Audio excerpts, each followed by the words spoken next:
네, 여러분 안녕하세요. 오늘은 고2 독서 비상 6단원 먼저 첫 번째 과학 분야의 글 읽기 세계 속의 1등 양궁 보도록 하겠습니다. 여러분들 양궁 얼마 전에 또 올림픽 있었고 선생님도 깊은 관심이 있진 않았지만 안산이라는 선수가 아주 잘해서 TV에도 많이 나오고 한 거를 봤어요. 참 대단하고 감사하기도 하죠. 이렇게 인기가 많지 않아도 열심히 해서 좋은 성적을 내주니까 선수들한테 감사할 일인데 이게 과학 분야에서 나왔네. 어떤 걸까 궁금하죠? 자, 출제 유형 베스트 내용 일치 그 다음에 글에 사용된 어휘나 조사의 의미에 대해 묻는 문제. 자, 이번에는 조사에 대한 것까지도 출제가 됐는데 여러분들이 어떤 단어가 나왔을 때 예를 들어서 승패, 이기고 지고 단어가 어렵진 않지만 뜻을 물어보는 건 문맥을 통해서 유추를 할 수도 있고 한 글자 한 글자를 통해서 어떤 좀 추측을 하기가 쉬운데 조사 같은 경우는 더 어렵게 느껴질 수 있어요. 그래서 조사에 대한 그런 내용들은 반드시 평상시 또는 문법 단원을 시험 보거나 공부하는 상황에서 평상시에 잡아 놓을 필요가 있겠습니다. 자, 그러면 이론은 스스로 잘 봐주시고요. 질문으로 바로 내려가 볼게요. 세계 속의 1등 양궁 해서 양궁에 대한 얘기 하는데 양궁의 역사 그리고 우리나라의 양궁의 위상 나옵니다. 우리나라 양궁 되게 잘한다. 우리나라가 양궁을 잘하는 어떤 특별한 이유가 있을까? 선생님은 진짜 이게 궁금해서 그랬거든. 뭐냐면 우리나라 인구는 5천만, 중국의 인구는 13억. 그러면 5천만 명 중에 1등하고 13억 명 중에 1등하고 붙으면 당연히 중국이 다 이겨야 되지 않나? 왜 우리나라가 더 잘하지? 이런 생각을 했었어. 어떤 종목들은요, 예를 들면 골프가 그래요. 어떤 종목들은 신체 조건상 팔다리가 좀 더 길어야 되거나 아니면 상체가 더 발달해야 되거나 그런 특정 인종에게 유리할 수가 있대. 그게 골프가 우리나라에서 만들어진 게 아니잖아. 그만큼 만들어진 나라나 그 인종이 자기들한테 조금 유리한 스포츠인 거예요. 그러니까 일부러 그런 게 아니라 자연스럽게 그렇게 만들어진 거예요. 그래서 박세리 선수나 이렇게 골프 우승한 여자 선수들 다 대단한 겁니다. 어쨌든 양궁은 딱히 우리나라가 신체적으로 유리할 것도 없고 어떤 다른 이유도 없는데 왜 잘하냐? 그냥 들은 건데 양궁은 대표 선발이 상당히 어렵대요. 여기에도 그 내용이 나와. 올림픽 출전보다 출전 기회를 잡기 위해서 국가대표 선발전에서 이기는 게 더 어렵다.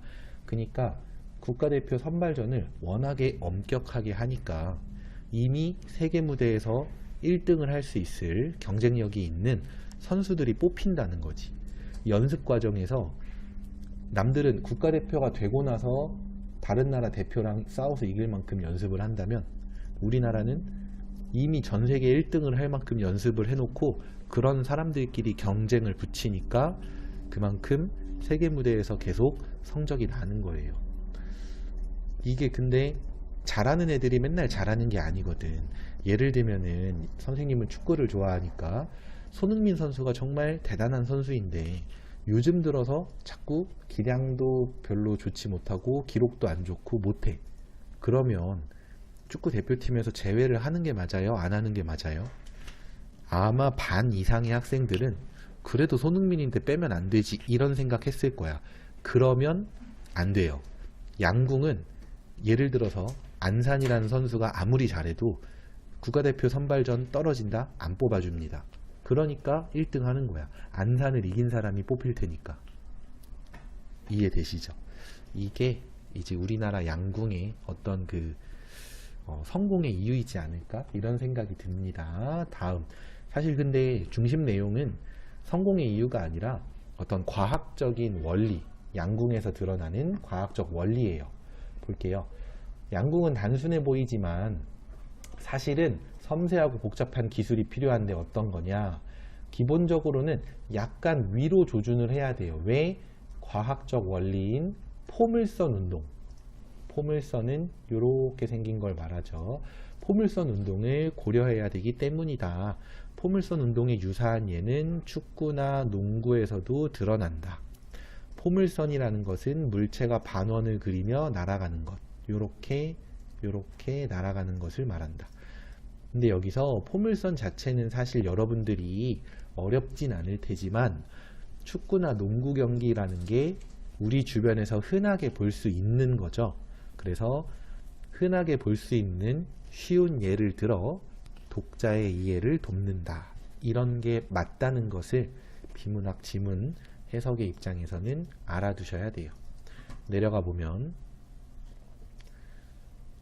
축구공, 농구공, 화살 이런 것들이 포물선 운동, 화살은 미세하지만 이런 정도로의 포물선 운동을 해요. 미세하지만. 자, 그래서 자, 이렇게 일직선을 그어보면 미세한 포물선 운동 확인할 수 있죠. 그래서 이런 포물선 운동은 왜 생겨? 중력 때문에 생긴다라는 거. 뭐 이것도 과학적으로 여러분들이 다 알만한 얘기라서 넘어갈 거고. 하지만 화살이 미치는 영향은 화살이 아니죠. 화살에 미치는 영향은, 그 중력의 영향은 아주 작다. 그러면 물론 영향이 있으니까 조금 위로 겨눠야 하지만 이게 그런 게 있잖아요. 중력은 그때그때 바뀌는 게 아니라 항상 일정하죠. 그러니까 이미 연습할 때 다 대비할 수 있어요. 그러니까 이거 자체는 그렇게 대단한 영향을 끼치진 않고 어떤 게 중요하냐. 첫째, 초기 발사 속도. 요게 중요하다. 간단하죠. 활 시위를 세게 당길수록 발사 속도는 빨라지는데 발사 속도는 무조건 빠른 게 다 좋은 게 아니에요. 좀 잔인한 얘기지만 사람이나 동물한테 화살을 쏴서 죽이는 게 목적이다. 발사 속도가 빠를수록 좋아요. 강하니까. 갑옷을 뚫고 들어가니까. 하지만 양궁은 화살을 관역의 중앙에 맞추는 게 목적이죠. 발사 속도가 너무 빠르고 너무 강한 힘일 필요는 사실 없습니다. 정확히 맞추는 게 더 중요해요. 적절한 속도가 중요하다는 거. 다음, 화살은 속도가 느린 것과 비교했을 때 중력의 영향을 적게 받으므로, 자, 이거 중요해. 이 비례관계에 대한 거 되게 중요한데 본문 내용만 먼저 정리하면은 속도가 느린 것과 비교했을 때라는 건 속도가 빠른 화살이죠.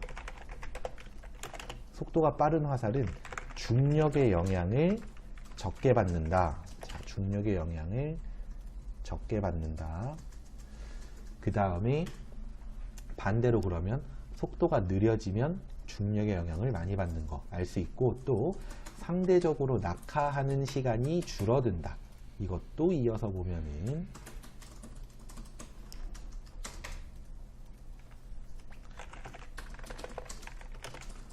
낙하 시간도 줄어든다. 그러면 속도가 느리면 중력의 영향도 많이 받고 낙하하는 시간도 많이 생기겠구나. 사실은 요 두 개를 뒤집어서 생각하면 더 쉬워요.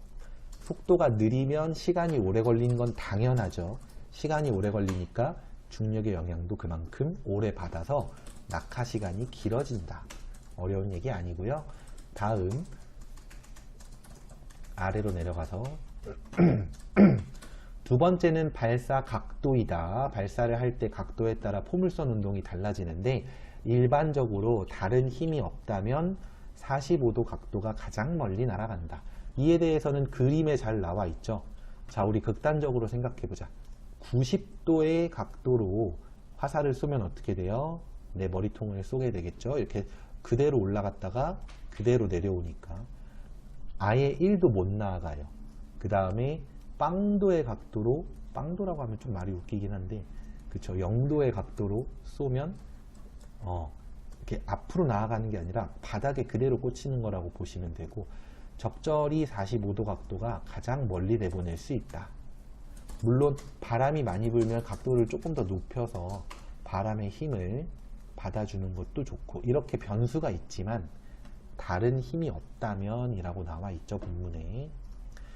네, 그렇구나. 다음에 사실 지금까지 나온 정보보다 가장 중요한 게 뭐냐면은 이겁니다. 그 외에도 공기의 저항, 바람의 영향이 있기 때문에 이 앞에서 말했던 요소만 뭐 속도나 활시위를 당기는 힘, 발사 속도나 각도 그것만 고려해서는 정확히 맞히지 못한다. 공기의 저항과 바람의 영향을 고려해야 한다. 그러면 공기의 저항은 어떻게 없앨 수 있을까? 줄일 수 있을까? 이것은 화살 뒷공다리에 붙여주는 깃으로 줄여줄 수 있다. 화살을 그냥 쏘면 심하게 흔들리며 나아가지만 화살깃을 만들어주면 흔들림을 방지하고 화살을 회전시키며 비행의 안정성을 높인다. 그러니까 화살이 약간 느린 그림으로 보면 이렇게 꼬불꼬불 거리면서 날아간다. 알겠니? 이렇게 꼬불꼬불 거리면서. 근데 화살 깃이 있으면 그게 줄어들면서 좀 더 말하자면 비교를 해보자면 요런 정도. 그래서 조금 더 안정적이게 이 직선 운동을 할 수 있게 된다는 거예요. 아시겠나요? 자, 그게 바로 이 화살깃의 역할. 하나 중요한 거, 화살깃은 이 흔들림이나 뭐 이런 것을 완전히 없애줄 순 없어요. 그 요동치는 것을 감소시켜 줄 수만 있다는 거. 본문의 그 내용일치 문제에 종종 나오니 알아두시고요. 또 하나 정말 중요한 거, 가장 큰 변수는 뭐예요? 바로 바람. 바람은 그날그날 매번 다르기 때문에 정말 중요한 변수. 그럼 이것을 극복하기 위해선 어떻게 할까? 그 화살이 흔들리는 거는 일정하게 흔들리기 때문에 깃을 붙여주는 방식을 쓸 수 있지만 바람의 영향은 정말 변화무쌍하기 때문에 그때그때 선수들이 직접 조절을 해야 돼요. 어떻게? 바로 오조준이라는 것을 해야 됩니다. 오조준이라는 게 여기 보시면은 원래 의미는 총포를 잘못 겨냥한 것을 오조준이라 그래요. 제대로 겨냥한 건 정조준이라고 그러고. 하지만 여기에서는 바람을 고려해서 의도적으로 다른 곳을 겨냥한 것을 오조준이라고 합니다. 자, 예를 들어서 바람이 이 방향으로 불고 있어. 그럴 때에는 정가운데를 노릴 경우에 어떻게 되냐? 바람의 영향으로 여기, 지금 빨간색이 겹쳐서 조금 안 보일 것 같으니 검은색으로 표시를 좀 하겠습니다. 이 부분에 화살을 쏠 수 있게 됩니다. 그러면 점수가 깎이겠죠. 어떻게? 여기 D라고 표시된 부분 있죠? 여기를 겨냥을 해. 그러면 실제로 화살이 날아가는 곳은 바로 여기가 되는 거지. 바람의 영향을 고려했을 때 가운데가 된다는 얘기예요. 이해되시죠? 이걸 선생님은 사실 양궁이 아니라 사격을 할 때, 군대에서 사격을 할 때 알게 됐어요. 사격에서도 이제 그런 게 있어. 총에 그 총구나 그 가늠쇠, 그 이렇게 겨냥하기 위한 어떤 부분이 미세하게 약간 꺾여 있거나 틀어져 있는 그런 총들이 다 있어요. 왜냐면 사람마다 뭐 누구는 눈이 좀 약간 양끝으로 이렇게 얼굴이 있을 때 눈이 양끝으로 조금 퍼져 있는 사람이 있죠. 근데 또 누구는 눈이 가운데로 몰려 있는 사람도 있죠. 이에 따라서 이 총에서 활용하는 그 가늠쇠를 이렇게 왼쪽이나 오른쪽 또는 위아래로 조금씩 바꿔주거든. 근데 그러다 보면 총 자체가 내가 겨냥한 것보다 조금 더 오른쪽이나 왼쪽 또는 위아래로 쏴지는 경우가 있어. 그럼 그걸 극복하고 사격을 잘하기 위해서는 뭐 어떻게 해야 돼? 애초에 내 총은 똑바로 쏴도 자꾸만 이쪽을 맞는 것 같아.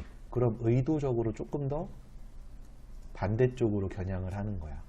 이런 걸 오조준이라고 하고, 이게 이제 포상 휴가가 걸린 거다 보니까 기를 쓰고 하게 돼요. 여러분들도 이제 여러분들은 이렇게 이해를 하실 수 있을 것 같고, 선생님은 군대 생각이 났었다, 그 얘기예요. 자, 그 다음에 이러한 오조준을 통해서 바람의 영향을 극복해서 활을 쏘는 게 이제 그런 방법이 있다라는 게 나오고요. 이와 관련해서 얘는 좀 초록색 글씨를 봅시다. 뭐냐면 보기의 형태로 바람이 왼쪽에서 오른쪽, 위에서 아래로 부는 경우, 자, 바람이 왼쪽에서 오른쪽으로 분다는 건 이렇게 되겠고, 위에서 아래로 분다는 건 이렇게 되겠죠. 이 둘을 더해주면 바람이 이렇게 불고 있는 상황이야. 그러면 오조준 관역표가 이렇게 동그라미가 있다고 치면 어디를 겨냥해야 되냐? 약간, 아이고, 안 보이네. 약간 오른쪽 윗부분을 겨냥을 해줘야 돼요. 그래야 이렇게 부는 바람의 영향으로 화살이 실제로는 가운데 쪽에서 이렇게 가운데 쪽으로 날아가니까. 이해되시죠? 근데 이거 단순해 보이는데 이런 문제가 엄청나게 많이 나왔어요. 자, 잠시만 문제의 내신형 서술형 문제 파일을 보도록 할게요. 문제 보시면은 지금 지문마다 오조준 관역표가 빠짐없이 들어가 있죠. 이렇게. 물론 이 힘의 합력에 대한 거, 이건 뒤에서 배울 거예요. 그것도 있지만 오조준 관역표가 빠짐없이 들어가 있는 이유는 뭐냐? 바로 이런 문제. 오조준 관역표를 참고했을 때 보기의 형태로 바람의 방향을 제시하는 그런 문제가 엄청나게 많이 나왔기 때문에 이거는 반드시 알아두셔야 됩니다. 자, 어렵지 않은데 많이 나온다. 정말 감사하죠. 꼭 알아두셔야 돼요. 자, 다음 오조준이라는 개념은 화살과 바람의 힘을 합성하는 물리적인 원리에 따른 것이다. 사실 우리는 이쪽으로 밀리려고 하는 힘과 이쪽으로 밀려고 하는 힘이 만나면 적당히 힘이 합쳐진다라는 걸 알고 있어. 이건 그냥 살다 보면 알아요. 그죠? 바람에 날아가려는 물건을 잡고 있으면 바람의 힘과 내가 잡는 힘이 딱 이렇게 뭐랄까, 서로 작용을 해서 물건이 날아가지 않게 되는 거니까. 이건 그래서 이미 삶을 통해 알고 있지만 과학적으로는 이런 걸 합성이라는 개념으로 부릅니다. 그래서 둘 이상의 힘이 작용할 때 힘의 크기를 더하거나 빼는 것, 그게 바로 합성의 개념이에요. 그래서 더하거나 빼진 그 최종적인 힘을 합력이라고 부르고, 그 합력은 힘이 작용하는 방향에 따라 세 가지의 경우로 나눌 수 있어요. 자, 여기서 힘이 작용하는 방향은 힘의 합성을 종류별로 나눠주는 기준이겠고, 그것은 서술 방식상에서 뭐라고 부르냐면은 분류라고 부릅니다. 선생님에 따라 이걸 구분이라고 하는 경우도 드물게 있는데, 분류나 구분은 사실 거의 비슷한 개념으로 생각하셔도 되고, 이 교육과정이 바뀌면서 추가된 개념이에요, 구분이라는 게. 그래서 그냥 옛날 방식대로 분류라고만 하는 경우가 아직은 더 많아요. 고등학교에서는 그래요. 자, 이 두 가지를 어쨌든 둘 다 알아놔 주세요. 다음으로 내려가서 이제 세 가지의 경우를 보도록 합시다. 첫 번째, 작용하는 방향이 같은 두 힘의 합력. 네, 물론 그림에 나오는 설명도 이해를 해야 되긴 하겠지만, 간단하게 말하면 내가, 자,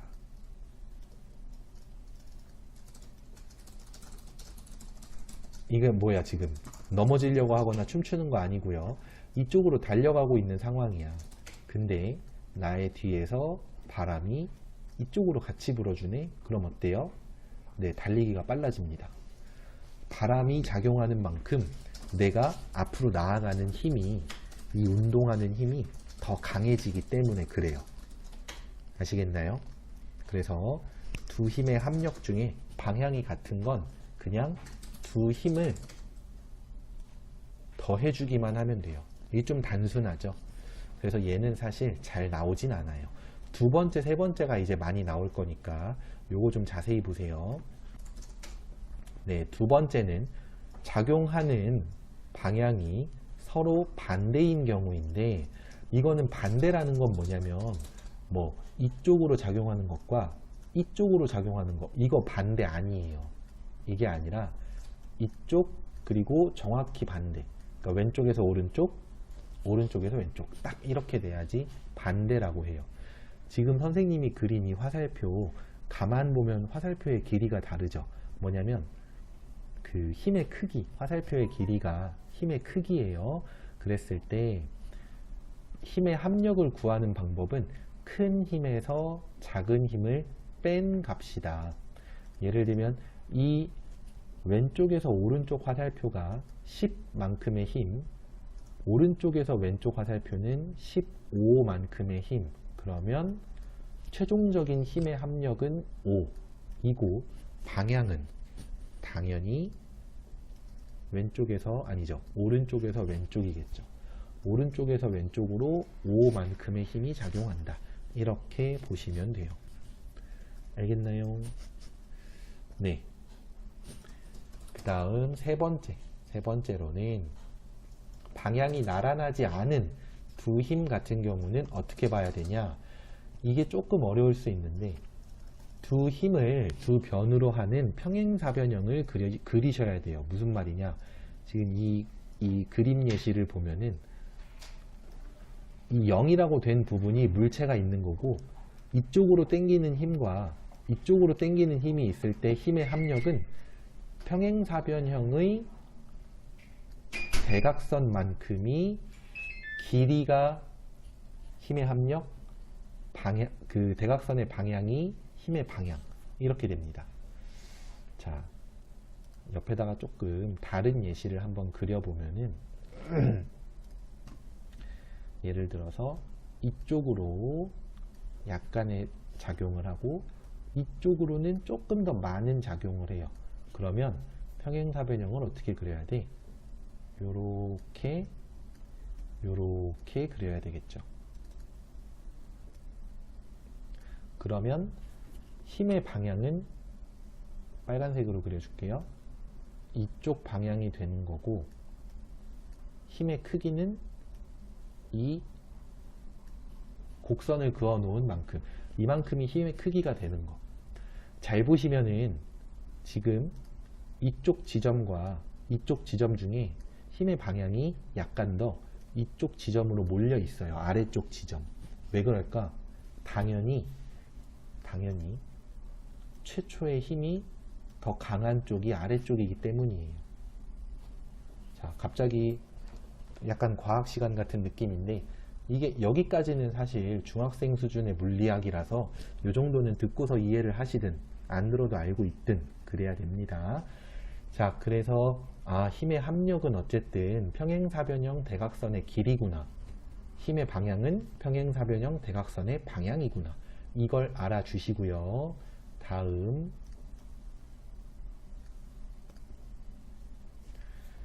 이 힘의 크기가 더 커지는 방향은 뭘까요? 각각에 작용하는 힘, 쉽게 말해서 이것과 이것, 최초의 힘이 크면 클수록 합력이 커지고요. 또는 두 힘이 작용하는 사이의 각도가 작아질수록 합력이 역시 커집니다. 네, 이것도 기억을 해주세요. 자, 그 다음에 우리는 이러한 합력을 양궁 경기장에서 볼 수 있다. 어떻게?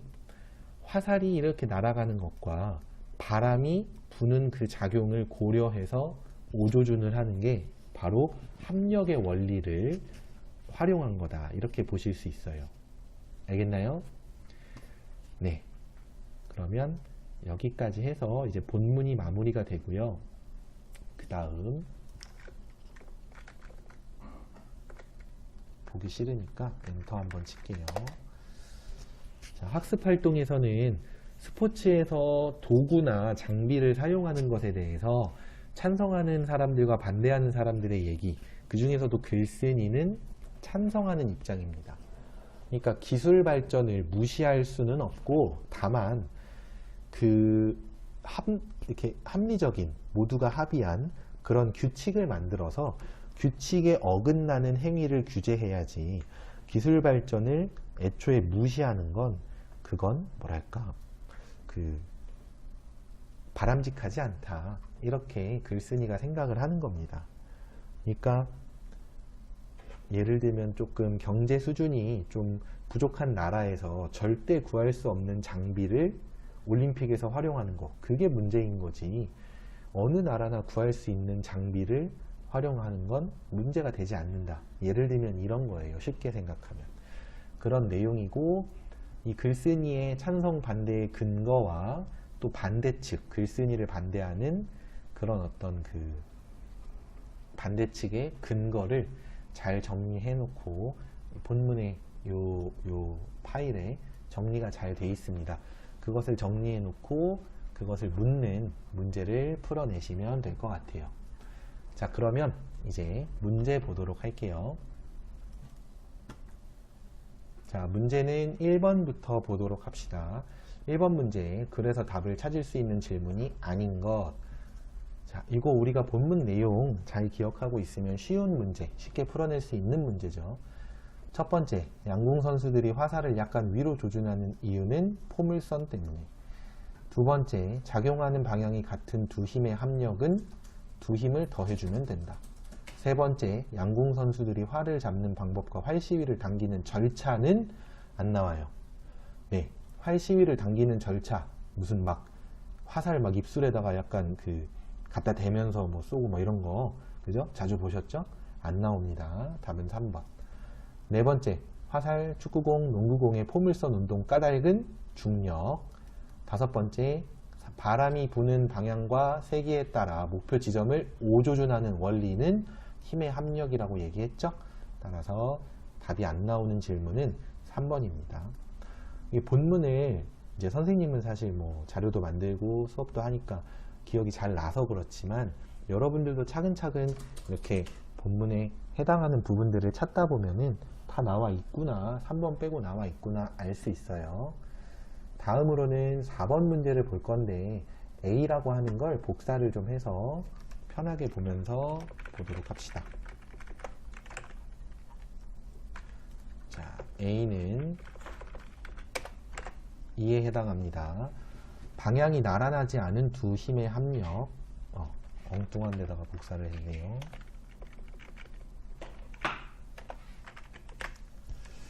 자, 이거 잘 기억하시겠지만 한 힘의 크기가, 그러니까 작용하는 힘의 크기와 그 다음에 두 힘 간의 각도, 이에 따라서 힘이 커질수록 각도가 작아질수록 합력이 커지죠. 그걸 염두에 두시고요.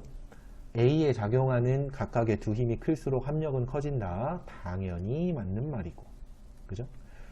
작용하는 두 힘의 각이 작을수록 합력도 작아진다.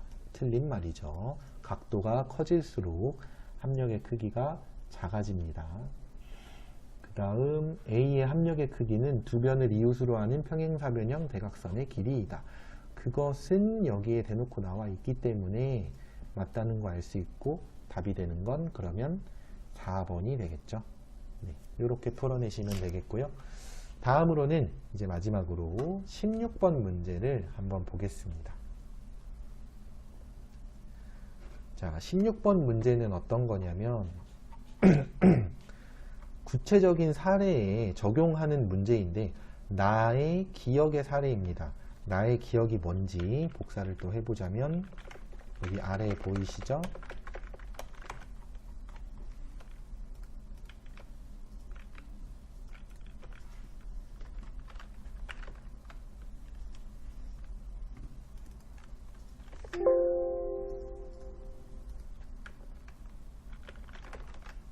기억은 바로 방향이 나란하지 않은 두 힘의 합력인데요. 자, 이것을 이렇게 볼 수 있는 거 보면은 1번 서로 이렇게 손을 맞잡고 팔씨름을 한다. 이 경우에는 서로 반대쪽으로 힘을 가하고 있죠. 그러면 셋째가 아니라 둘째 경우, 그러니까 방향이 반대인 두 힘, 이렇게 되고 2번 양동이를 양쪽에서 들고 있는 상황. 이거 착각할 수 있는 게 양동이가 있으면 아이들이 이렇게 양손으로 잡고 있겠죠. 그랬을 때 이게 서로 같은 방향으로 이렇게 그 힘이 작용하는 거 아닌가 생각할 수 있지만, 사실은 자연스럽게 아이의 몸 쪽으로, 그러니까 왼쪽의 아이는 이쪽, 오른쪽의 아이는 이쪽으로 각각 대각선으로 힘이 작용해요. 그 말은 답이 2번이라는 뜻입니다. 나란하지도 반대 방향이지도 않은 두 힘이 되는 겁니다. 그럼 힘의 작용 방향은 이렇게 되는 거지. 그 중간쯤으로 대각선 방향으로, 아니 그쵸, 그 평행사변형의 대각선 방향으로 작용을 해요. 그래서 양동이가 이 땅으로부터 그만큼 들리는 거고, 이렇게 보셔야 됩니다. 자, 3번부터 빠르게 보면은, 3번은 바람이 뒤에서 불어준다. 이건 방향이 같은 두 힘이 되겠고요. 4번, 형이 수레를 끌고 동생이 뒤에서 밀어준다. 3, 4번은 둘 다 방향이 같은 두 힘. 5번, 두 팀이 마주보며 줄다리기를 한다. 이것은 1번과 마찬가지로 방향이 반대인 두 힘이 되는 겁니다. 자, 답은 그래서 2번. 구체적인 사례에 적용하는 연습 꼭 해주셔야 됩니다. 아시겠죠? 네, 그러면 고생하셨고요. 이어서 6-2단원 수업이 진행될 거예요. 지금까지 수업에 활용된 모든 자료는 나무아카데미 홈페이지에서 확인하실 수 있습니다. 감사합니다.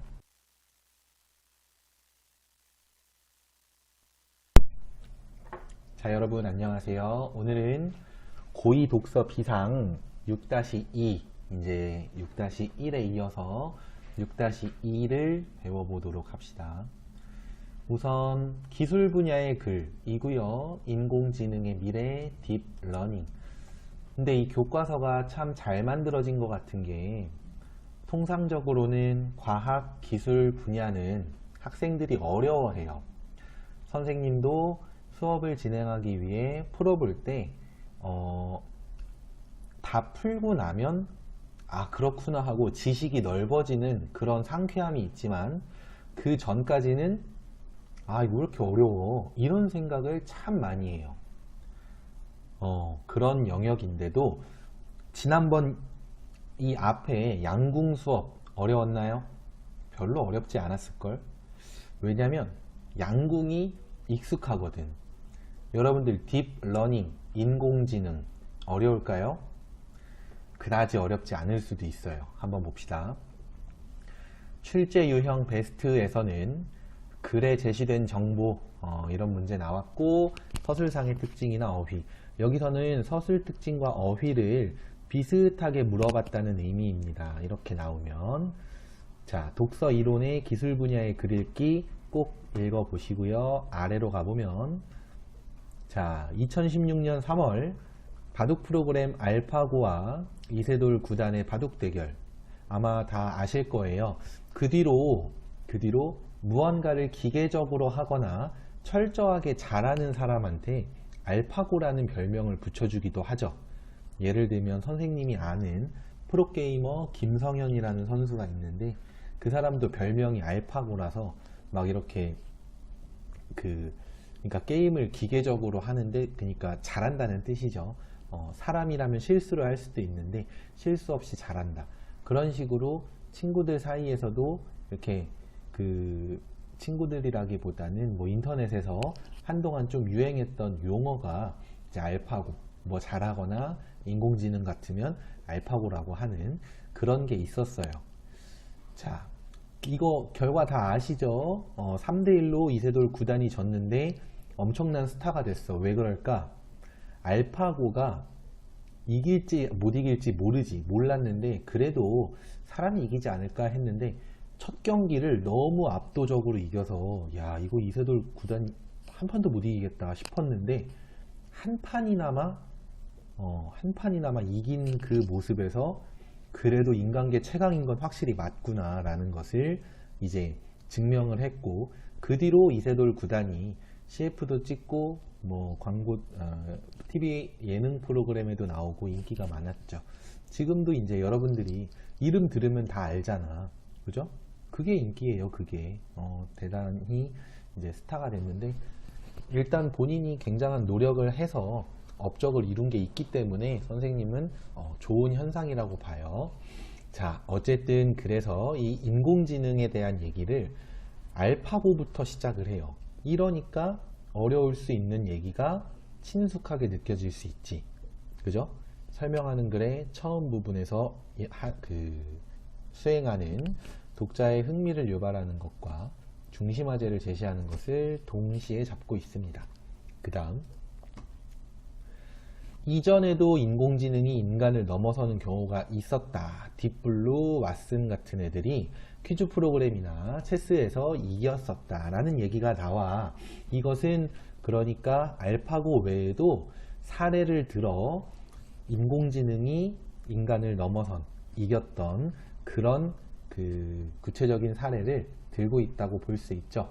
서술상의 특징입니다. 자, 그 다음 아래로 내려가서 바둑은 사람을 못 이길 줄 알았어. 왜 그랬냐면, 여러분 컴퓨터는요 사람하고 이렇게 생각하는 체계가 완전하게 다릅니다. 사람은 저 사람이 여기다가 왜 뒀을까, 이쪽에다가 무슨 바둑을 좀 알지 모르겠는데 바둑판이 있으면은 크게 그냥 이렇게 자신의 영역을 확보해 나가는 게임이에요. 근데 이쪽에다가 돌을 뒀다는 건 이쪽에다가 집을 만들려는 거죠. 그러니까 영역을. 그러면은 나는 이쪽에 들어가서 이 집을 못 만들게 방해하거나 난 이쪽에다가 따로 내 집을 만들려고 하면 돼요. 방법은 두 가지야. 이해되시죠? 근데 컴퓨터는 그런 어떤 사람의 의도 이런 거를 잘 몰라요. 아예 몰라요. 근데 사람은 그걸 생각하면서 수를 두잖아요.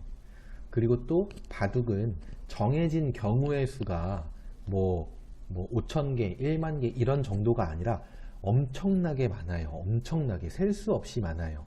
그렇기 때문에 컴퓨터에다가 바둑에서 생겨날 수 있는 경우의 수를 미리 입력을 할 수가 없습니다. 미리 입력을 못 한다는 건 이 컴퓨터가 모든 상황을 다 아는 상태에서 어떻게 해야 이 판을 이길 수 있을지를 미리 계산을 할 수가 없다는 얘기야. 이해되니? 그러니 사람이 이길 거야 라고 했어. 근데 졌어요. 왜 졌을까? 알파고는 어떤 방식으로 바둑을 뒀길래, 그러니까 어떤 방식으로 이 어디에다가 바둑돌을 놓을지 계산을 했길래 이길 수 있었을까? 보시면 바둑의 확률을 수학적으로 계산하는 것은 불가능하다. 왜? 바둑이라는 게임은 경우의 수가 무한대이기 때문이다. 알파고는 무작위로 바둑돌을 대입해보며 예상 확률을 알아내 가장 가능성이 높은 수를 선택하는 몬테카를로 트리 탐색 방식을 사용했어요. 자, 여기서 간단하게 생각해보면 무작위로 바둑돌을 대입한다. 자, 아까 그렸던 바둑판의 일부라고 칩시다. 바둑판이에요. 상대가 여기다가 바둑돌을 놓으면 알파고는 여기다가 놓았을 때, 여기다가 놓았을 때, 여기다가 놓았을 때 이거를 전부 다 대입을 해봐. 전부 다 대입을 해보고 이 몇 가지를 대입을 하면서 그 안에서 자, 이 확률을 막 이렇게 계산을 하다가 그러다가 이제 시간이 됐을 때 가장 이길 가능성이 높은 수를 두는 거예요. 그러니까 100% 이기는 수가 아니라 가능성이 높은 수. 100%를 왜 계산을 못해요? 이 바둑의 경우의 수는 무한대이기 때문에. 그러니까 100% 계산을 못하지만 80%, 90% 또는 그 이상의 이길 가능성을 계산해내는 그런 시스템이라고 보시면 돼요. 자, 그래서 선택지 중 가장 유리한 선택을 하도록 돕는 방식이다 라고 하고, 그러한 유리한 선택이 계속해서 이루어지면 자연스럽게 이기게 마련이다 라는 거죠. 그래서 이거는 여담이지만 선생님은 이 이세돌 구단이 한 판 이긴 그거에 대한 어떤 그 페이스북 요약 자료 같은 거를 본 적이 있는데, 상식적으로 이 바둑은 이렇게 내 돌과 상대의 돌이 붙으면 싸우는 거고 떨어지면 안 싸우는 거잖아요. 아, 몰랐으면 그냥 그런가 보다 하세요. 근데 알파고의 돌이 요렇게 있었어. 그리고 이세돌님의 돌이 이거 하얀색 안 보이네. 노란색으로 할게요. 일단 안 보이네. 연두색. 이렇게 있었어요. 자, 그러면 이제 상식적으로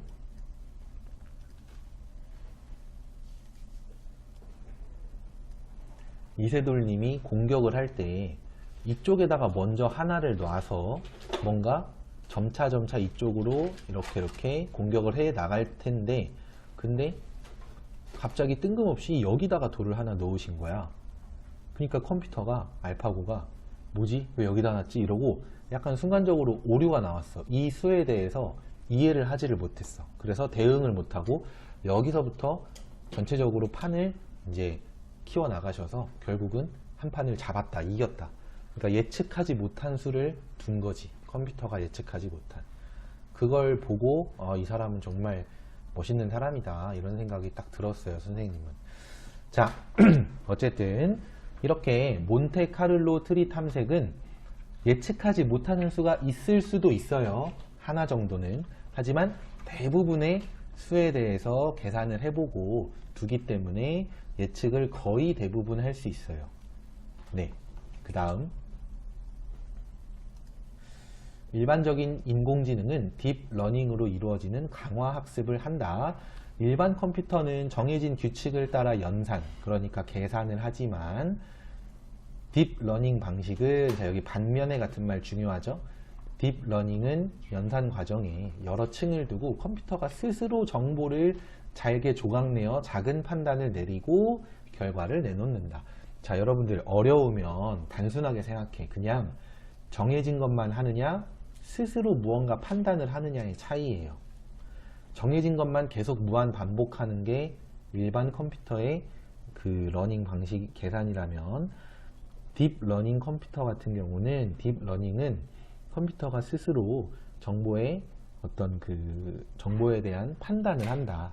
이게 되게 중요한 차이예요. 별거 아닌 것 같지만 아주 중요한 차이입니다.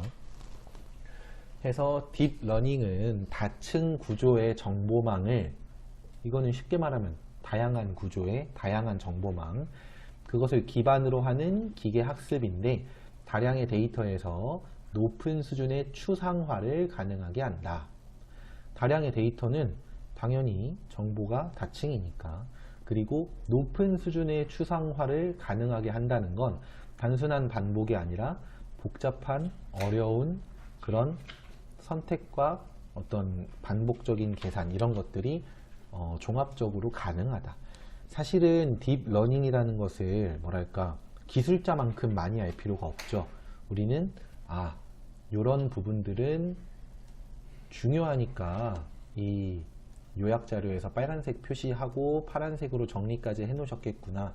그리고 이 정보를 정리하고 이러면 되는데, 다만 그래도 좀 궁금하다 하면 이 차이로 보시면 된다는 거예요. 스스로 판단을 하는 게 딥러닝이고 아니면 딥러닝이 아닌 거. 그 다음에 다량의 데이터와 높은 수준의 추상화가 딥러닝의 특징. 이 정도로 보시면 됩니다. 자, 다음으로 내려가서 기계학습은 정확하게 입력되지 않은 내용을 기반으로 인공지능이 자체적으로 학습을 하는데, 인공지능은 방대한 자료를 수집하고 그것을 기반으로 다음 단계를 예측한다. 자, 여기서 정확하게 입력되지 않은 내용이 무슨 말이지 싶을 수 있는데, 그러니까 100% 다 선택을 해주지 않고 몇 가지는 좀 비워둔다는 거예요, 말하자면. 그리고 또 자료를 100% 다 이렇게 넣어주는 게 아니라 인공지능이 직접 자료를 수집하는 것도 있어야 된다는 거지. 그러면은 결국 딥러닝이라는 게 쉽게 말하면 스스로 자료도 수집하고 스스로 정보의 선택도 해서 스스로 하는 학습인 거구나, 이렇게 생각하시면 되겠습니다.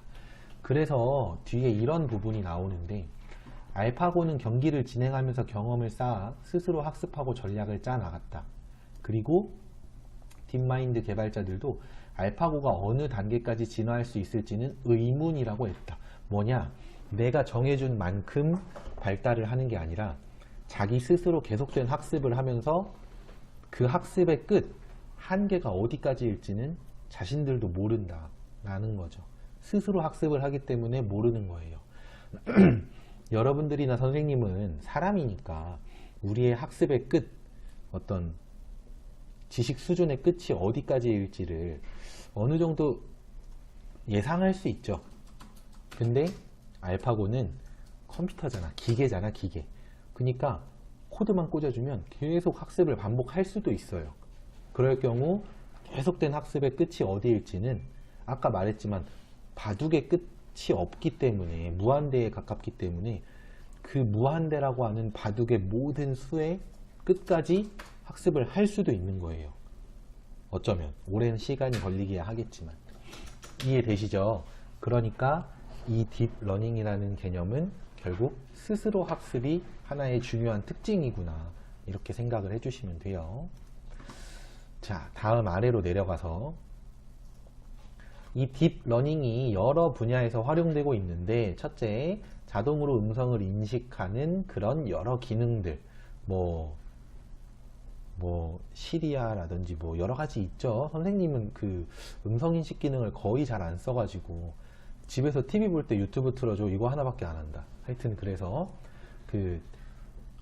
잘은 모르지만 여러 음성인식 기능들은 다 딥러닝과 관련이 있습니다. 그 다음에 이미지 분류, 요거는 이제 그 구글 포토 뭐 이런 거 있는데, 이 수능형 문제에서 이 파일 말고 문제 파일 있죠. 거기 수능형 문제에서 구글 포토 얘기 나와요. 그리고 선생님이 이렇게 제작해서 올리는 유튜브 영상도 그 유튜브 사이트에서 영상에 대한 어떤 검사를 하거든. 뭔가 자극적이거나 잘못 폭력적이거나 그런 장면이 있으면 이제 시청 연령에 제한을 두어야 하니까. 근데 그 사람이 다 그거를 직접 보고 검사를 할 수가 없잖아요. 그런 거에서도 다 이런 어떤 인공지능이, 딥러닝이 활용이 된다는 거죠. 그 다음, 제약 산업에서도 딥러닝이 사용되는데, 약이라는 게요, 예를 들면 콧물이 좀 이렇게 억제되는 그런 약, 이거 되게 좋은 것 같죠. 근데 콧물만 억제되는 게 아니라 발톱이 너무 빨리 자라게 하는 그런 부작용이 있을 수 있어. 사람의 몸은 굉장히 복잡하기 때문에. 그래서 그런 여러 가지 경우의 수를 하나의 약이 어떤 의도했던 효과 말고 다른 그런 효과가 있지 않은지 다양한 경우의 수를 다 계산할 때 사람이 하려면 너무 오래 걸리니까 딥러닝, 스스로 계속해서 새로운 어떤 상황을 설정하고 그 결과를 예측하는 그런 인공지능을 만들어서 딥러닝 프로그램을 쓰면 굉장히 효율성이 높겠죠. 그렇게 됩니다. 그 다음에 마케팅 분야에서도 고객에 따라 활용 가능한 마케팅 방법을 선정, 효과를 예측하는 데에 활용된다. 이것도 마찬가지인 게 어떤 기존의 연령, 성별, 뭐 국가 등등의 여러 가지 조건을 대입을 하는 거야. 그러니까 뭐 예를 들면 40대 남성은 편의점에 와서 뭐 컵라면보다는 뭐 술을 사는 경우가 많더라. 그 다음에 10대 학생들은 편의점에서 삼각김밥이나 햄버거나 컵라면을 많이 사 먹더라. 막 이런 것들이 데이터가 쌓이고 일정량의 데이터가 쌓이면 이제 인공지능이 그걸 기반으로 새로운 어떤 그 상황을 계속해서 설정해서 계속해서 적절한 마케팅 방법을 이렇게 그 제안을 하는 거지. 그러니까 굉장히 효율적이겠죠. 이 마케팅을 고민하는 사람들의 입장에서는 자기가 해야 될 고민은 컴퓨터가 해주고 컴퓨터가 내놓은 방법들 중에 실제로 우리가 써먹을 수 있을 만한 것들을 선정하기만 하면 되니까 상당히 어떤 작업의 효율성을 높여주는 그런 어떤 기능을 할 것 같아요. 자, 그 다음에 내려가서 잘 알려진 거는 자율주행 자동차가 가장 잘 알려졌다. 사실 아직 완전히 활용되고 있지는 않아요. 여러분들 길 가다가 자율주행 자동차가 흔하게 보이지는 않죠. 왜냐면 이게 뭐 여러 가지 문제가 생길 수 있다는 거, 뭐 앞에 사람이 10명 있을 때랑 아기가 1명 있을 때 뭐 컴퓨터가 사람 1명, 사람 10명, 그럼 사람 1명이 희생을 하는 게 맞아 이러면서 1명을 치우면 안 되잖아. 그죠?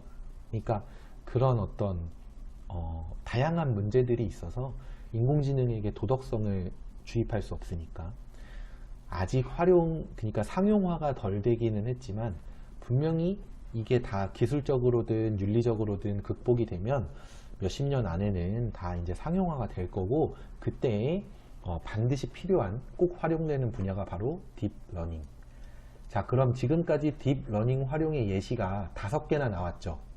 5개나 나왔으니까 뭔가 문제 내기도 좋잖아. 1, 2, 3, 4, 5번 딱. 그죠? 그러니까 잘 기억을 해주세요. 다양한 사례를 들었다.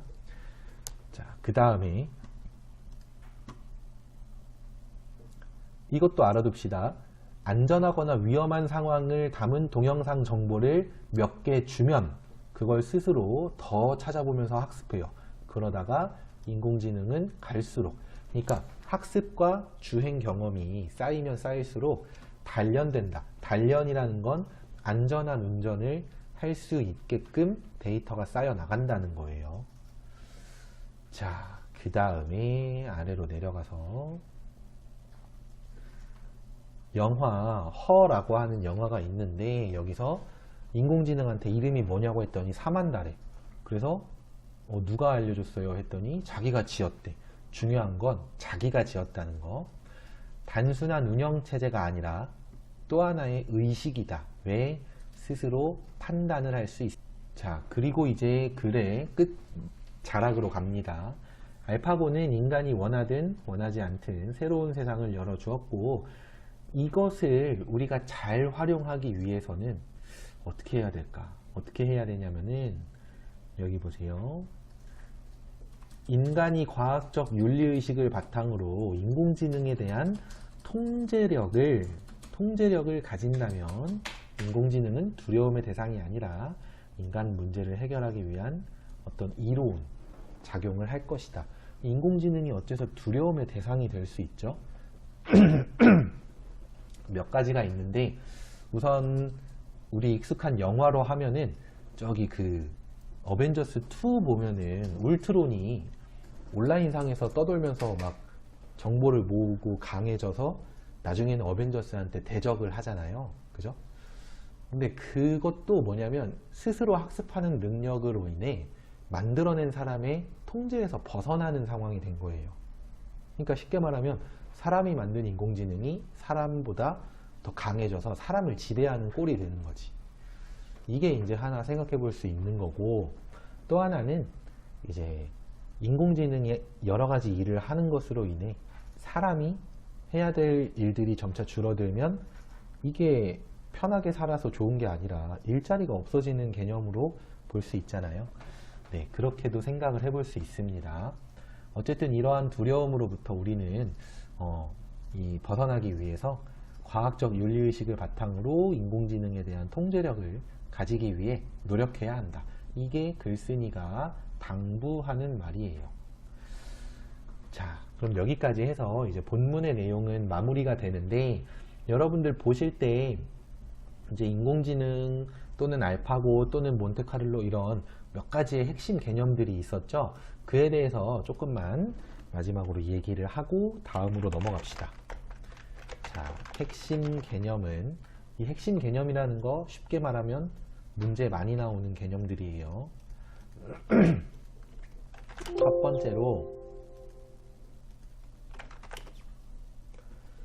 번째로 그 몬테카를로 트리 탐색 방식. 몬테카를로 트리 탐색 방식 하면은 가능성이 높은 수를 찾아가는 방식이다, 이렇게 생각을 해주세요. 이거 많이 나왔고, 그 다음에 두 번째로는 딥러닝의 특징이라고 하면은 이것은 스스로 선택하는 그런 그 기계가, 컴퓨터가 스스로 선택하는 그런 특징과 더하기 다층 정보. 이거는 뭐 데이터가 다양하다 또는 수많은 데이터, 이렇게 말이 바뀔 수도 있는데 그것을 기억해 주면 됩니다. 그리고 세 번째로는 딥러닝이 활용되고 있는 사례. 요것도 이제 많이 나올 수 있겠죠.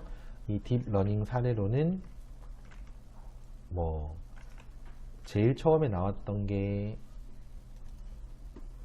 음성인식이 있고요.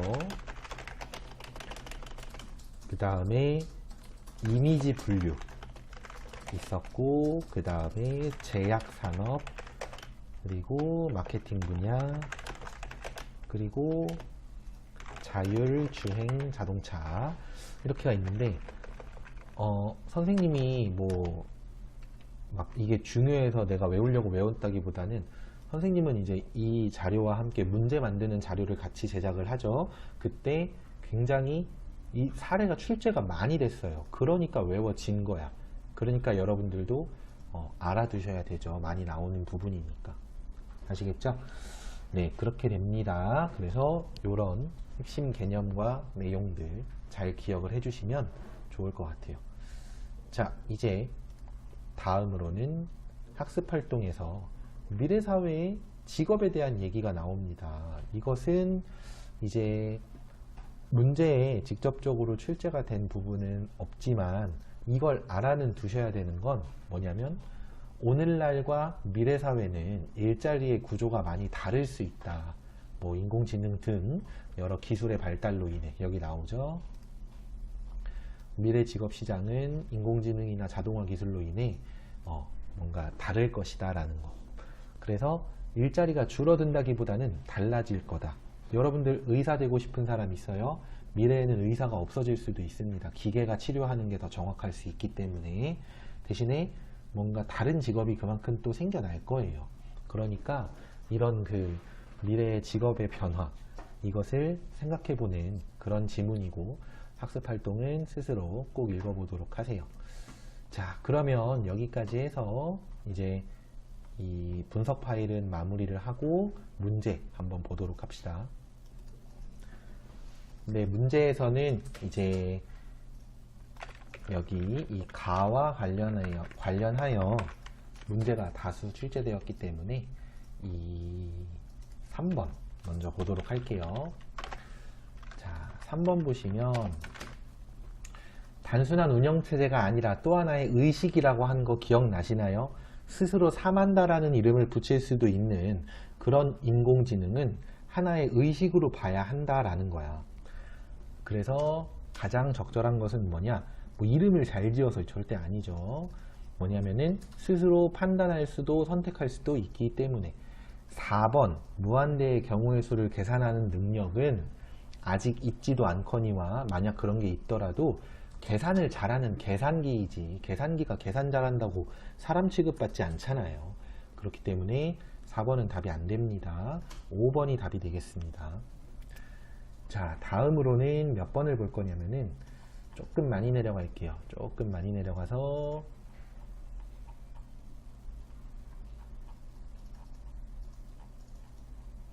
16번 보도록 합시다.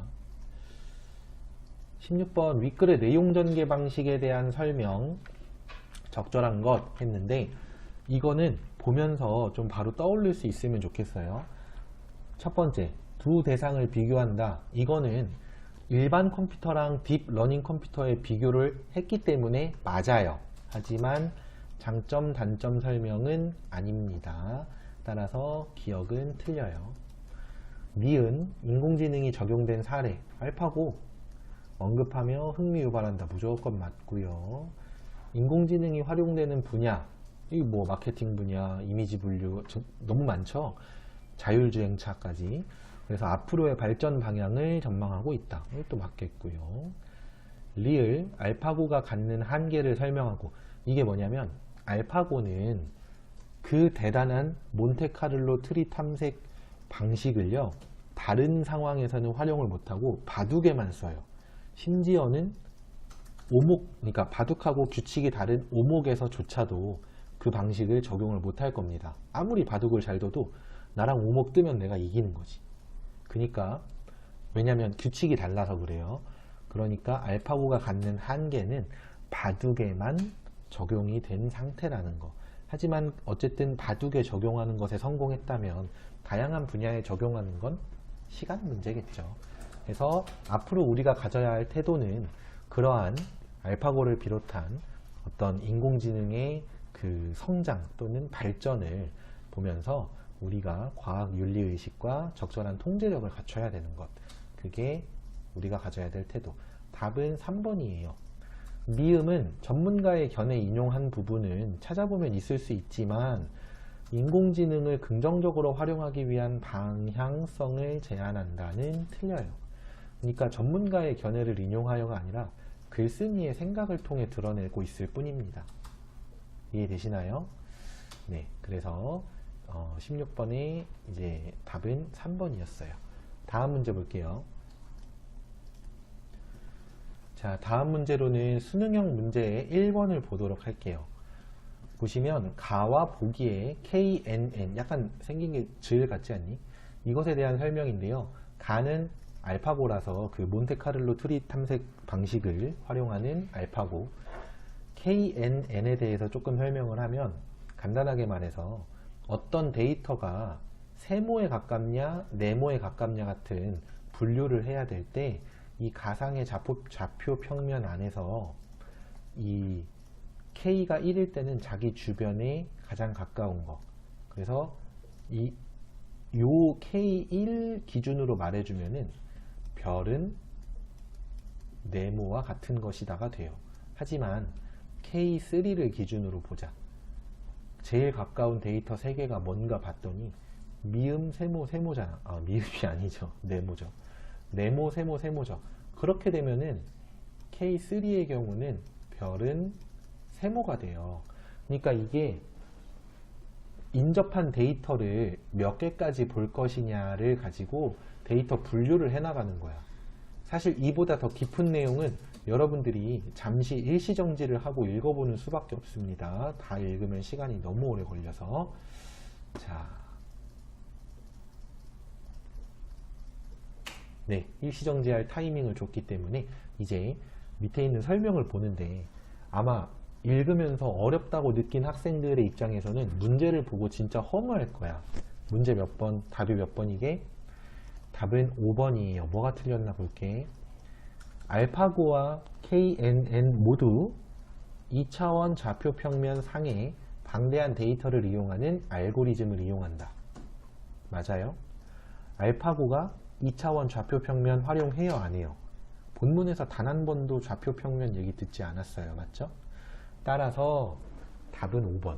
되게 허무할 정도로 쉬운데 사실 KNN 뭐 이런 개념을 정말 막 노멀 피팅이랑 오버 피팅이랑 이런 개념들까지 활용해서 어렵게 내면 그거 고등학생들 내신 시험 시간에 풀 난이도가 아니에요. 그거는 고3이 수능 볼 때나 풀 난이도가 돼버려요. 그래서 어느 정도 이 수능이나 또는 고3 수준의 어려운 소스를 가져와서 조금 쉽게 이렇게 조절을 한 것 같아요. 근데 여러분들은 그래도 지문을, 그러니까 특히나 수능형 문제에서 외부 지문으로 나오는 것들을 뭐랄까 암기는 하지 말고 대신 학습은 해보세요. 이게 정말 이해하는 능력이 길러지는 그런 게 좀 있어서 학습을 해보는 게 도움이 많이 될 겁니다. 아시겠죠? 네, 그러면 이 단원의 수업은 여기까지 하기로 하겠습니다. 이어지는 6-3 단원도 많이 들으시고요.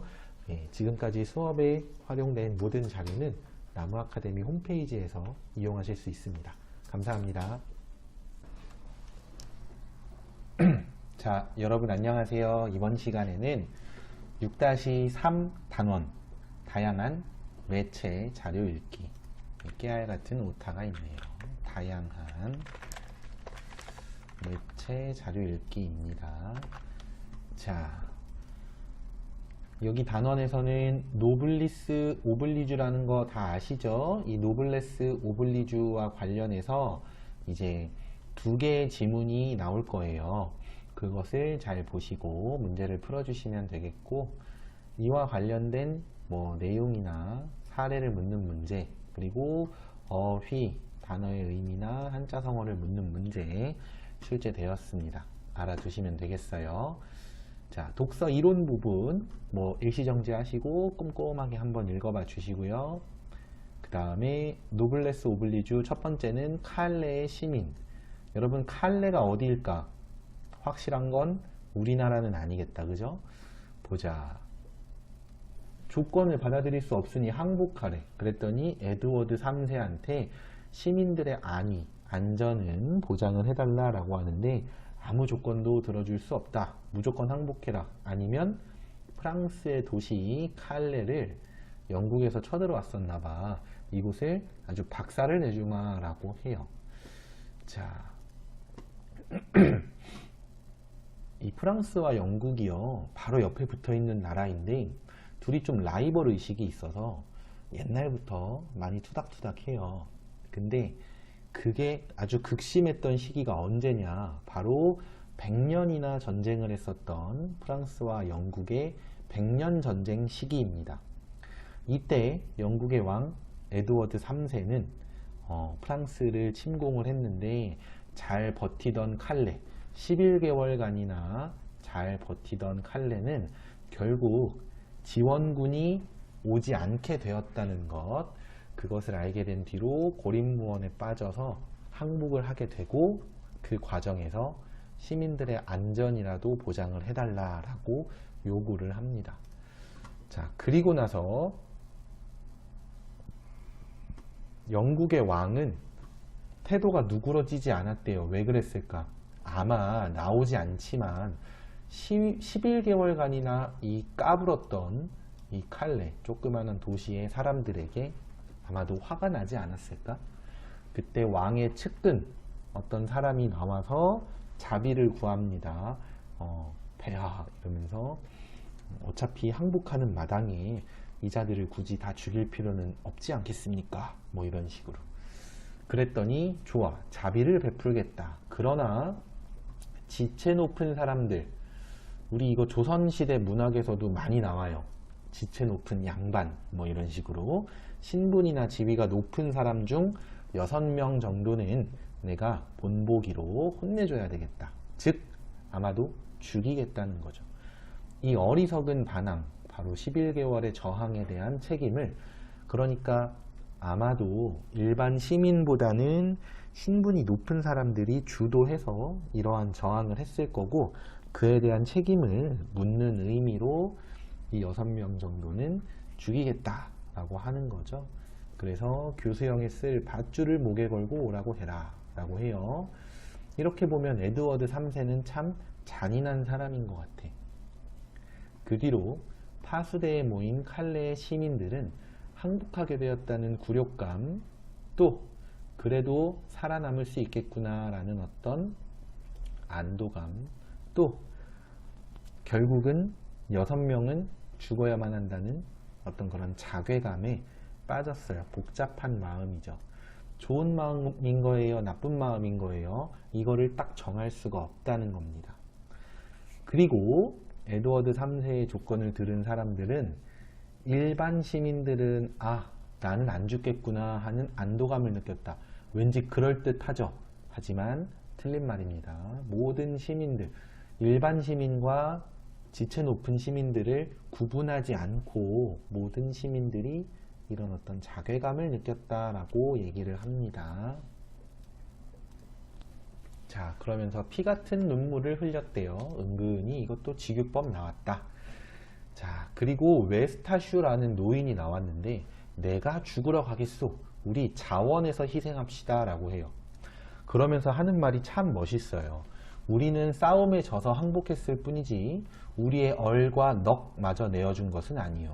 무슨 말이냐면, 우리의 힘이 부족해서 졌지만, 그건 사실이지만 도덕적인 정의와 같은 어떤 숭고한 이상을 추구하는 마음은 빼앗긴 것이 아니다. 그것은 유지되어야 한다. 그러면 여기서 도덕적인 정의라는 게 뭐냐? 이 뒤의 내용상으로는 사회 지도층이 솔선수범하는 모습을 보이는 것이다. 이렇게 보면 되고요. 또 하나 꼭 얘기해 주고 싶은 건, 그럼 빼앗긴 것, 내어준 것은 아니요 라는 건 이전에, 항복하기 전에도 도덕적 정의를 가지고 있었다는 거지. 그러면 항복하기 전에는 뭘 하고 있었죠? 뭐 하고 있었긴, 항복하기 전에는 저항하고 있었잖아요. 그것이 바로 정의로운 것이다 라는 거예요. 그럼 어째서 이 저항이 정의로운 것일까요? 어째서 그러냐면은 영국은 국가, 바로 프랑스죠. 조국의 적, 조국의 적에 대해서 저항하는 것은 조국을 위한 것, 바로 애국심이나 충성심을 가진 자들이 하는 행동인 거예요. 그러니까 사실 이에 대해서 자세하게 파고드는 문제가 나오진 않았어요, 이전에는. 근데 여러분들 만약에 학교에서 내가 선생님이면 여러분들 학교에서 나는 이거 낼 것 같아. 우리가 항복했을 뿐이지 우리의 얼과 넋을 내어준 것은 아니다. 여기서 말하는 이 얼과 넋이라는 것은 무엇을 의미하는가? 이렇게 서술형 문제 내면은 많은 학생들이 어려워할 것 같아. 그러니까 여러분들이 이 뒤에 내용상으로 무고한 시민들을 위해 몇몇 소수의 귀족들이나 부자들이 희생하는 것도 맞는 말이지만 조국을 위해서 저항했던 것이 그 자체로는 잘못은 아니잖아요.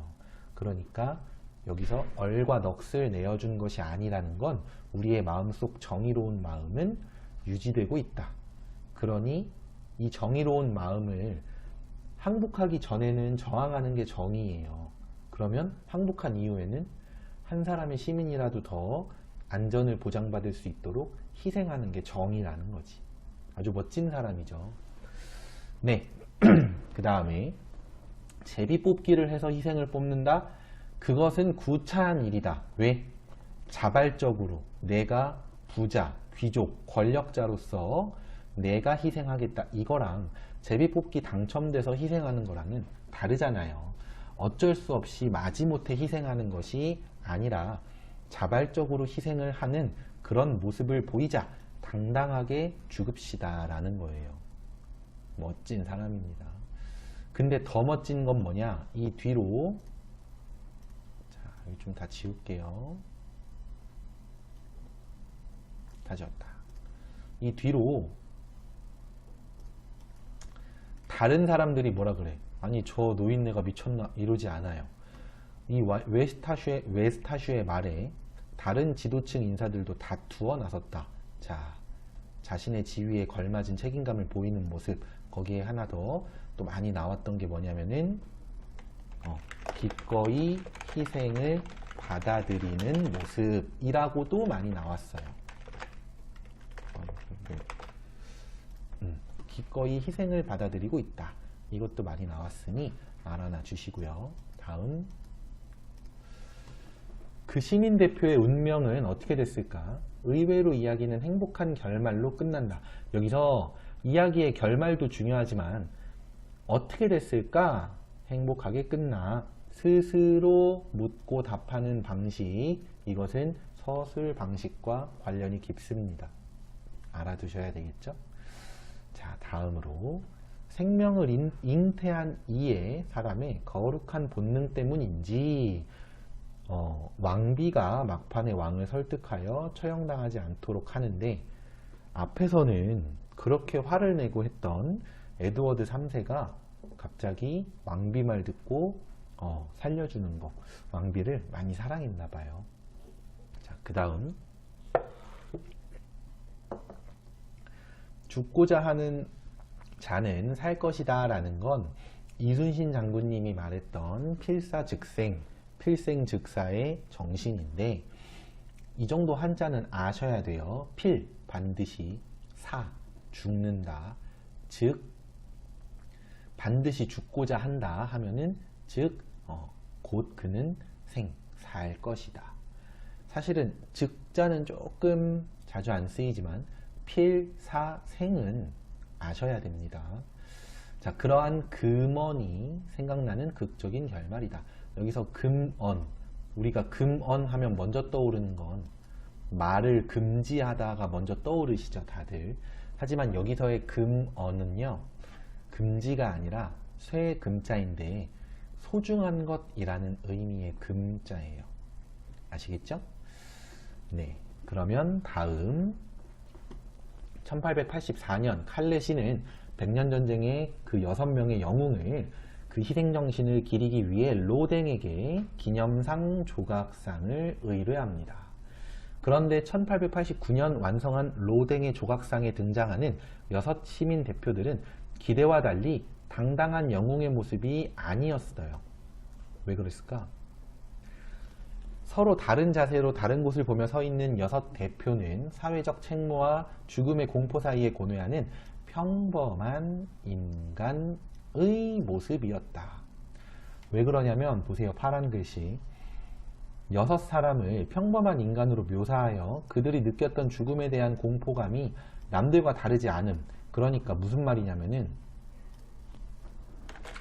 칼레의 6인이라고 할게요. 칼레의 6인은 특별한 인간이 아니에요. 그 말은 무슨 뜻이냐면은 똑같은 죽음의 공포를 느꼈던 사람들이다라는 거야. 그러니까 제일 중요한 건 이건데, 자, 똑같은 죽음의 공포를 느꼈음에도 희생을 자처했대요. 그 말은 결국 누구나 느끼는 죽음의 공포를 이들도 똑같이 느꼈는데 그것을 이겨낸 거구나. 정말 대단하다. 라는 거를 강조하려는 거지. 자, 그래서 희생하고자 했던 행동의 위대함을 최종적으로는 강조하는 효과를 낼 수 있습니다. 알겠니? 똑같은 죽음의 공포를 느꼈다라는 그 자체로 희생하고자 했던 행동의 위대함이 더 강조된다라는 거예요. 아시겠죠? 자, 그래서 사실은 사람들은 그런 로댕의 깊은 뜻을 생각하지 못하고 처음에는 그 동상을 잘 안 보이는 데다 세우고 막 그래요. 논란이 돼요. 그랬다가 나중에 그 깊은 뜻을 헤아려서 이제 인정을 받죠. 자, 죽음이 두렵지 않은 사람이 있을까? 자, 이거 뭐예요? 궁금해서 물어보나? 과연 같은 말로 봤을 때 누구나 죽음을 두려워한다를 강조하려는 거야. 이렇게 뻔한 내용을 강조하기 위해 의문문으로 물어보는 거 설의적 표현이라고 합니다. 알아두시고요. 그 다음에 오로지 다른 시민을 살리기 위해 죽음을 향해 나아간 그들의 행동은 진정 대단한 일이 아닐 수 없다. 로댕은 칼레시에 대한 헌신과 죽음에 대한 공포와의 기로에서 누구나 두려워하는 그 상황에서 그 두려움을 이겨낸 그들이 진짜 영웅이라고 생각했다. 그러니까 로댕의 조각상에 담긴 영웅의 의미는 뭐냐? 위대한 사람이라서 죽음의 공포를 이겨낸 게 아니라 평범한 사람임에도 불구하고 죽음의 공포를 이겨낸 아주 대단한 사람들이다. 이걸 보여주고 싶은 거예요. 다들 이해되셨죠? 자, 다음 볼게요. 노블레스 오블리주. 높은 사회적 지위에 상응하는 도덕적 의무를 뜻하는 이 말의 가치를 칼레의 영웅들은 몸소 실천해 보였고 그 순수한 희생정신에 걸맞게 목숨을 되돌려 받았다. 오늘날 우리 사회에 결핍되어 있는 바로 그것. 자, 그러면 글쓴이는 지금 현실을 긍정적으로 보나 부정적으로 보나 부정적으로 인식하고 있다. 알 수 있겠죠? 그 다음에 그렇기 때문에 공동체의 위기 시 국민이 단결되지 못한 채 오히려 더욱 흔들리게 되는 원인. 나는 오늘 우리의 그 지독한 결핍을 가슴 저리도록 아파해 본다. 자, 그래서 글쓴이가 이 글을 쓴 목적은 그럼 뭘로 생각을 할 수 있을까? 뭐가 되냐면은 오늘날 부족한 노블레스 오블리주 정신에 대한 안타까움을 드러내기 위해 이러한 글을 썼다. 이렇게 생각을 해보실 수 있겠습니다. 이해되셨죠? 네. 그러면 이제 다음 작품으로 가볼게요. 이 카드 뉴스라 가지고 조금 내용이 짧을 겁니다. 다음 카드 뉴스에 등장하는 인물 이회영 선생이라는 인물의 삶을 보고 노블리스 오블리주 정신을 파악해 봅시다. 자, 이분은요 전 재산이 600억인데 어마어마하죠. 그 당시 600억이 아니라 그 당시 40만원, 오늘날의 약 600억에 해당하는 돈입니다. 그것을 이제 조국의 독립을 위해 쓰는 그런 내용입니다. 오성과 한음 들어본 적 있나요? 네, 오성 이항복 선생, 그리고 한음 이덕형 선생이 이제 아주 똑똑하고 충성스럽고 그러면서도 어렸을 때는 또 개구장이었고, 약간 학교 친구들 중에 공부도 잘하고 운동도 잘하고 장난도 잘 치고 유머 감각도 있어서 선생님들도 좋아하고 친구들한테도 인기 많은 친구들이 가끔 있죠. 그런 친구들하고 좀 비슷한데, 그런 애 둘이 또 친구가 된 거야. 어렸을 때부터 집이 가까워서. 그래서 그들의 이야기가 바로 오성과 한음의 이야기인데, 그 오성의 후손에 해당하는 이 이회영 선생은 집안이 대대로 정승, 뭐 오늘날로 치면은 뭐 장관이라든지 뭐 국무총리라든지 이런 높은 벼슬을 했던 집안이에요. 그러다 보니 재산이 아주 많았는데, 그랬는데 이 모든 것을 버리고 압록강을 건너 만주로 향했대요. 왜 그랬을까? 일본 놈의 노예가 되느니 독립을 쟁취하는데 가문의 모든 것을 바치자 라고 생각을 했던 거죠. 여기서 가문의 모든 것이 뭐 몇천만 원 수준이 아니라 몇백억, 당시 가치로 굉장히 큰 돈에 해당하는 그런 것을 모두 독립운동을 위해 바쳤습니다. 그리고 만주로 떠난 거죠. 그래서 여러분들 사회문화 시간에, 사회문화 아니죠, 역사 시간에 한 번쯤은 들어보셨을 신흥무관학교를 이분이 기부한 돈으로 지었어요. 자, 성함은 처음 들어봤을지 몰라도 신흥무관학교는 다 들어봤을 거고 대단한 분이구나 라는 것을 알 수 있겠죠. 자, 그러고 나서 자기가 먹고 살 거는 좀 챙겼냐? 아닙니다. 극심한 가난에 시달려서 죽 한 끼도 제대로 못 먹을 정도로 힘들었다. 여기서 죽은요, 막 본죽 같은 거 생각하면 안 돼. 쌀이 넉넉하지 않으니까 쌀은 조금 넣고 물을 많이 넣어서 그냥 대충 끓여서 먹는, 그걸 말해요. 가난한 사람들이 그 당시에 끼니를 어떻게든 때우려고 먹던 게 죽이었습니다. 그 다음에 일본에서는 이 이회영 선생에게 은사금도 주고 귀족의 자기도 줄 테니 우리 편 해라 이러는데, 그걸 뿌리치고 만주로 떠났습니다. 대단하죠. 처분한 재산 40만 원은 약 600원에 해당하는 돈, 600원이래. 600억에 해당하는 큰 돈. 사실은 급처하느라 제값을 못 받아서 그러지 제대로 처분했으면 2조 원 정도의 돈입니다. 어마어마하죠. 2조 원. 정말 큰 돈이죠. 자, 이 돈을 처분하고 만주에서 신흥무관학교 세워주셨고요. 그리고 나서 독립군을 아주 많이, 약 3,500명의 독립군을 길러내시고, 그러면서 가족들도 이제 독립운동 참여하다가 이렇게 이곳저곳에서 안타까운 죽음을 맞이하셨고요. 그리고 여기 나오는 것은 이회영 선생의 독립운동 관련 업적, 여기 헤이그 밀사 파견 이런 거 정말 중요한 얘기죠.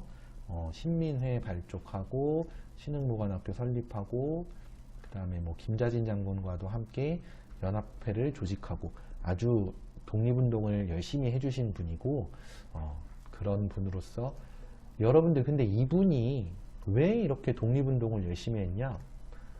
양반가의 어떤 후손으로서 내 먹고 살 것만 걱정하고 살 순 없다. 조국의 위기는 내가 나서서 도와야 한다라는 생각을 가진 거야. 그게 뭐예요? 바로 노블레스 오블리주. 사회 지도층의 도덕적 의무에 대한 어떤 책임감을 가진 행동인 거예요. 근데 이게 있어. 뭐냐면 그럼 빈민층이나 하층민들은 책임감을 안 가져도 되나요? 모든 사람들은 조국에 대한 책임감과 애국심을 가져야 돼요. 하지만 일제강점기 때 똑같은 친일 행위를 하더라도 왕족이나 귀족이나 부자가 하는 것과 가난한 사람들이 하는 것은 받아들여지는 게 달라요. 생각해봐. 오늘 내일 먹고 살 게 없는 사람이 일본인한테 가서 아부 떨어서 먹을 걸 얻어 먹은 거랑 부유한 사람이 일본인한테 가서 아부 떨어서 더 부자가 된 거, 뭐가 더 나쁘죠? 당연히 부자가 아부 떤 게 더 나쁘게 느껴지죠. 당장 목숨이 날아갈 상황도 아닌데 자신의 욕심 때문에 그런 행동을 했으니까. 비단 이것뿐만이 아니라 다양한 상황에서 지위가 높은 사람일수록 더 어떤 정의와 도덕성에 대해서 많은 것을 요구받아요. 간단하게 말하면 일반인이 뭐 학창 시절에 학폭을 좀 했대. 그럼 아유 저 나쁜 놈 이러지만 그 연예인이 학창 시절에 학폭을 했다? 드라마 하차하라 그러고 막 연예계에서 퇴출해야 된다 그러고 말 나오잖아요. 그죠? 그러니까 지금 여러분들도 학생이지만 학생이니까 하는 얘기인데 친구들이 막 이렇게 불합리하게 괴롭힘 당하고 있거나 할 때 모른 척 하지 마시고 그렇다고 또 나서서 막 도와주는 게 현실적으로 어려울 수 있죠. 막 같이 이제 뭔가 괴롭힘의 대상이 될 수도 있으니까 뒤에서라도 안 보이게라도 조금씩 따뜻한 말을 해주세요. 정말 정말 중요한 건데 막 나서서 얘 괴롭히지 마 이러고 막 정의로운 사람이 되기 어려운 거 알지만 그래도 그냥 아무도 모르게라도 괜찮으니까 힘들지 그래도 뭐 1년만 참으면 반 바뀌니까 좀만 참아 뭐 이런 식으로라도 한마디씩 해주던지 뭐 진짜 하다못해 체육 시간에 뭐 이렇게 짝꿍이라도 해주던지 그런 것들이 정말 큰 마음의 위로가 될 수 있고 정말 어렵지 않게 할 수 있는 착한 일입니다. 노블레스 오블리주를 어렵게 생각하지 마시고 지도층이라면 더 많은 것을 희생해야 하지만 지도층이 아니더라도 우리 모두는 할 수 있는 것들이 있어요. 자, 그 다음으로 내려가서 결국은 고문을 당하다가 돌아가셨어요. 안타깝게도. 근데 이분이 하신 말씀이 이루고 못 이루고는 하늘에 맡긴대요. 독립이 이루어지는 것은 하늘에 맡기지만 사명과 의무를 다하다 죽는 것은 떳떳하고 가치 있다. 사람들이 만약에 야 너 결국은 독립되는 거 보지도 못하고 죽을 거 뭘 그렇게 열심히 했냐 이렇게 말하면 난 독립을 이루고 못 이루고가 중요한 게 아니라 내가 할 일을 다 했다는 것이 떳떳하고 좋아 이렇게 생각하신 거죠. 그럼 이렇게 물어보면 맞는 말 틀린 말 생각해봐. 이회영 선생은 언젠가 반드시 독립이 될 거라 믿었기 때문에 독립운동의 모든 것을 거셨다. 이러면 내용상 틀립니다. 이루고 못 이루고에 대한 확신을 가지지는 않으셨어요. 하지만 난 내 할 일을 하겠다라는 그런 마음으로 독립운동에 앞장서셨다. 이렇게 보시면 되겠습니다. 자, 되셨나요? 그러면 본문 내용 마무리 짓고 지문 분석의 학습 활동은 과거와 오늘날의 이 노블레스 오블리주의 미세한 차이에 대한 언급인데 한번 읽어보시면 될 것 같습니다. 자, 그러면 이제 문제 한번 보도록 할까요? 자, 문제는 우선 몇 번을 볼 거냐면은 내려가겠습니다. 자, 2번 윗글의 글쓴이가 말하고자 하는 바와 관련하여 지훈이 할 수 있는 행동. 간단하게 그러면 노블레스 오블리주와 관련하여 지훈에게 할 수 있는 조언을 찾아야 돼요. 지훈이는 학교 회장인데 애들이 진행부는 재밌어 보여서 많이 하는데 지원부는 재미없고 힘들어서 많이 안 해요. 그때 지훈이는 어떻게 해야 될까? 회장은 사회를 맡는 입장이에요. 일반적으로. 전통적으로. 그럼 전통을 따라서 그냥 사회를 맡아? 안 되죠. 지원부의 인원을 확보하기 위해 직접 역할을 분담해 준다. 뭔가 이렇게 하면 해결책은 돼요. 그건 맞지만 희생하는 모습이 드러나지 않기 때문에 노블레스 오블리주는 아니라는 거. 다음, 힘든 일이 많은 지원부를 적절한 보상을 제시한다. 이것도 합리적인 해결책인 건 맞아요. 하지만 희생이 드러나지는 않습니다. 3번, 먼저 모범을 보여 행사 지원 업무를 담당한다. 이게 맞아요. 힘든 일을 먼저 하는 것, 그것이 노블레스 오블리주에 부합하는 거예요. 4번, 제비뽑기를 한다. 이것도 아니겠고, 5번, 선생님에게 말씀드린다. 그러니까 포인트가 결국 뭐냐? 희생을 했네 안 했네, 이걸 따져보시면 됩니다. 아시겠죠? 네, 그 다음 아래로 내려가서 가와 관련이 있는 사례, 이것도 노블레스 오블리주인데요. 그와 관련해서 1번부터 5번 중에 딱 하나만 뭐 갑질이라든지 지도층의 행동이 아닌 게 있어요. 뭐냐면 4번 보세요. 수상한 사람이 옆집을 기웃거리지만 관련이 없어서 모른 척했다. 이건 사회 지도층의 희생 개념과 관계없이 바로 뭐냐면은 그거 있잖아요. 이웃에 대한 무관심. 네, 그걸로 보시면 됩니다. 이해되시나요? 네, 그래서 4번은 답이 안 되는, 올바른 말이 안 되는 그런 선지였습니다. 자, 이제 마지막 문제를 볼 건데요. 마지막 문제는 무엇을 볼 거냐면 이 카드 문제에 대한 게, 사실 카드 뉴스에 대한 게 많이 출제가 안 돼서 그나마 하나 조금 어려울 수 있는 게 한자성어거든. 한자성어 문제를 한번 봅시다. 제시된 인물의 삶과 관련하여 적절하지 않은 것은, 자, 독야청청한 모습은 뭐냐? 지조와 절개를 꿋꿋하게 지키는 모습, 무조건 맞습니다. 이회영 선생의 삶은 삼순구식과 관련이 있다. 이거 되게 많이 헷갈리는 게 3일 동안 9번 먹었다. 잘 먹고 잘 사는 거. 이렇게 생각하면 안 돼요. 삼순이 30일이야, 30일. 하루에 3끼가 아니라 3일에 한 끼 먹는 거예요. 삼순구식. 따라서 2번 틀린, 올바른 말. 왜냐면 가난한 삶을 사셨으니까. 3번, 일본의 가머니설에 흔들리지 않았다. 네. 귀족을 시켜주고 돈도 줄게, 이런 꼬임에 넘어가지 않았죠. 4번, 끝까지 하나의 목표를 향하는 모습, 독립을 위해서 행동하는 모습은 초동급부의 태도가 드러나 있다. 여기서 여러분, 초동급부는요, 이게 처음부터 끝까지 막 열심히 한다, 그거 아니에요. 그건 초지일관이고, 초동급부는 평범한 남성과 여성을 이르는 말이에요. 따라서 4번은 적절한 한자성어가 아닙니다. 이게 그거예요. 초자가 왠지 처음과 관련이 있을 것 같아 라고 생각하는 그런 학생들의 그 어떤 생각의 패턴을 노린 그런 문제라고 보시면 돼요. 따라서 4번은 답이 되겠습니다. 답이니까 빨간색으로 체크를 해줄게요.